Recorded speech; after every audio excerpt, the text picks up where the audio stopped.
எந்த திமுகவை எதிர்த்து தனது முழு அரசியலையும் விஜய் செய்து வந்தாரோ, இன்று அதே திமுக ஆதரவு கொடுத்தால்தான் தன்னால் ஆட்சியமைக்க முடியும் என்ற இடத்திற்கு வந்திருக்கிறார். விஜய் அவர்கள் திமுக கூட்டணி கட்சிகளிடம்தான் தனக்கான ஆதரவையும் கேட்டிருக்கிறார். திமுகவும் உங்களுக்கு விருப்பம் இருந்தால் செல்லுங்கள் என சொல்லிவிட்டதாக செவிவழி செய்தி.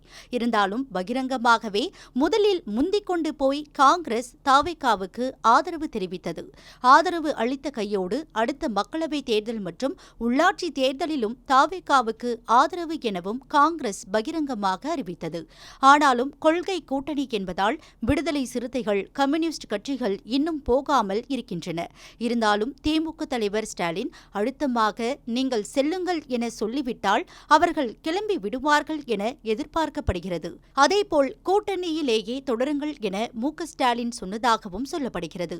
எது எப்படி இருந்தாலும் இப்போதைக்கு விஜய் ஆட்சி அமைக்க மு.க.ஸ்டாலின் கண்ணசைத்தால் மட்டுமே சாத்தியம்.